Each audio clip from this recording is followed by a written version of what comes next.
Let's get into this before we get Cliff on the phone. Today was an amazing day for Fox News.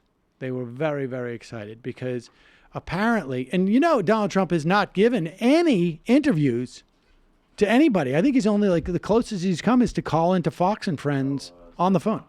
What's that? He did do the sit down with Stephanopoulos right after the Singapore. Okay, that was but that was, I think, the first sit down in a year. First down in a year. So now he's like, hey, I'm good at this. I can go back out and do this now. Nailed it. And so got the rest off. Apparently he was leaving part of the White House, and we don't have a clip of this part of it, but Steve Doocy, one of the Fox and Friends, just coincidentally was doing a show from the White House lawn. It's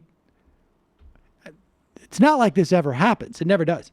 And he's there and he's just pretending like he's giving a report, because why not send Steve Doocy to the White House lawn? Makes total sense. Steve, what are you doing here? Wow. And honestly, totally it was unprompted. He says, I'm getting something in my ear. Apparently, the president may come by here. And there's a whole show to it. Maybe we'll play that later.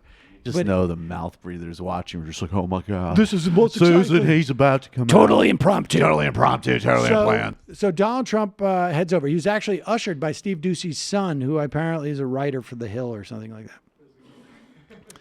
And he comes over to take hard-hitting questions from Steve Doocy.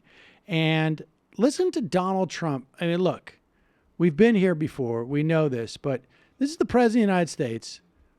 I think it's a good thing for us to have peace with everybody, if we can. I should just say that. That sounded a little Trumpy there. I like that. Everybody, if we can. Yes, if we can. I like that. This is not me being cynical about Donald Trump's pretend attempt at making peace and resolving the issues with North Korea. This is not that. I will do that later in the program.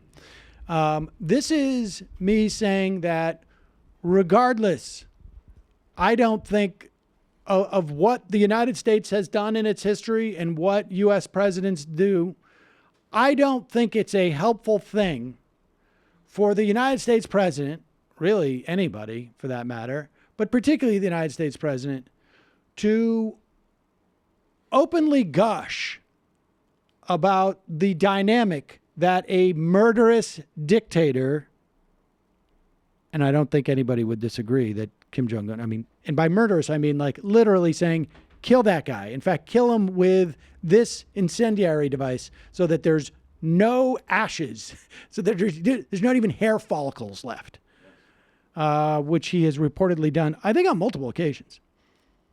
I think there's a real problem with the president praising someone of that ilk. They talked about that yesterday. I would have him. Yeah, I think it's something that could happen. Yeah. Hey, he's the head of a country, and he's the strong head. Mm-hmm. Don't let anyone think anything different. Right. He speaks and his people sit up at attention. I want my people to do the same. Well, just before Pause it. you met with him. Incidentally, I don't know who thinks anything different. Are there people going out there going he sort of rules. He's a little bit lead from behind. He's kind of soft. Kind of sort soft. of more of a consensus builder. He's one of those guys you don't really, one of the trouble in North Korea is you don't really know what he wants. Yeah, exactly. He plays it very close to the vest. Before you met with him, he cleaned house. 3 of his top generals, some of the hardliners, he fired. Then you go over there, and you took some heat over saluting one of the generals. I think he fired at least, okay? When you say he 3 fired... that we know of. I think maybe fired at least. Fired may be a nice word. That's right. I met a general. He saluted me. Okay, so what the president's joking about first, and Steve Doocy doesn't quite pick up on it at first because he's like, oh, you mean maybe he fired more than 3 people? No. At the very least, he fired them. Maybe he killed them because he kills people. He actually kills people. That's part of his thing. It's a little thing called je ne sais quoi, which my friend Bob. No, goes he to France a murders lot. people. He murders them. It was great. And I also like how like Doocy's like, oh yeah, the hardliners. Like, Right. oh yeah, Doocy's real. Like even framing that atrocity is like, no, this is just more examples of him really shoring up his moderate bona fides. Right, exactly. He's so jealous of the button on Kim's desk that you just push and send someone into a pit of fire and snakes. Like, how do we get one of those? He's literally saying. Put it in the back, and I guess they're using that as another soundbite. I mean, you know, I think I'm being respectful to the general.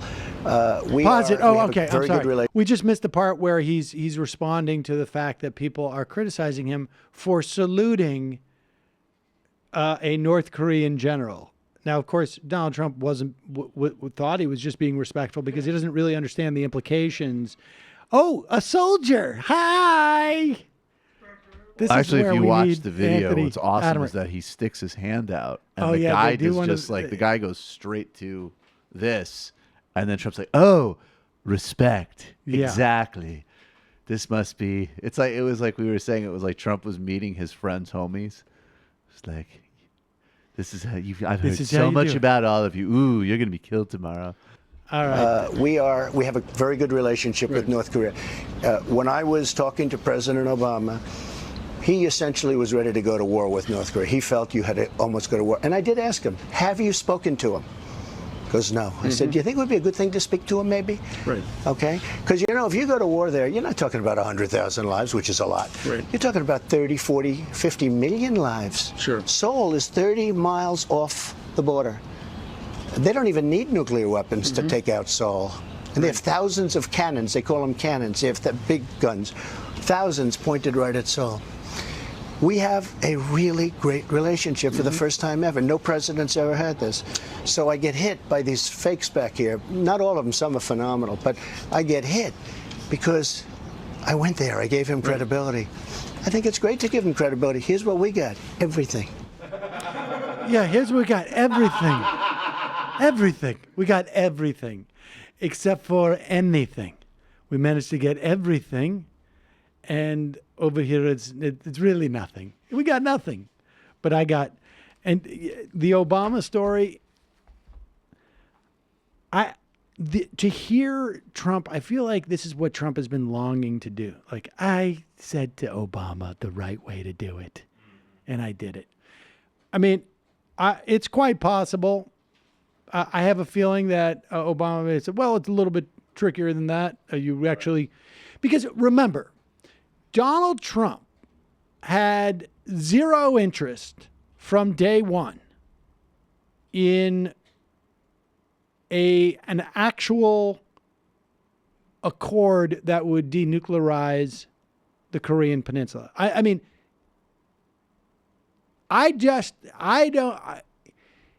he had no more interest in that than in anything else. The one interest he had was, how am I going to present that I made a deal? And again, if making a deal in any way inhibited his ability to make it look like he made a deal, then he didn't want to make a deal. And of course it would, right? Because if you were actually making a deal to denuclearize the Korean Peninsula, you wouldn't have been able to announce what he announced yesterday or 2 days ago. You would not be able to do it because they would have to actually do work towards that end. And in this instance, the work actually inhibits his ability to do what he wants. And so he doesn't want that work to continue or to exist or whatever. That's an impediment to his agenda, which is to pretend that a deal was struck. I mean, we got everything. What does that even mean? Except that he's just lying and he's conceding that there's nothing to this. It's going to be interesting to see if this moves his poll numbers. I would imagine it would, right? I mean, there has to be more dumb people out there, or marginally dumb people that this may implicate in some way. But there it is. There's a little tag to the end of this interview if you want to watch it. It's kind of funny. It's normal behavior from our president. You wanna... Let's hear it. Your son, by the way, It's fine. I looked at him. Hey, I look at him. Oh, my God. There's no question that's your son. That's very kind of you. All right, Mr. President, thank you very much.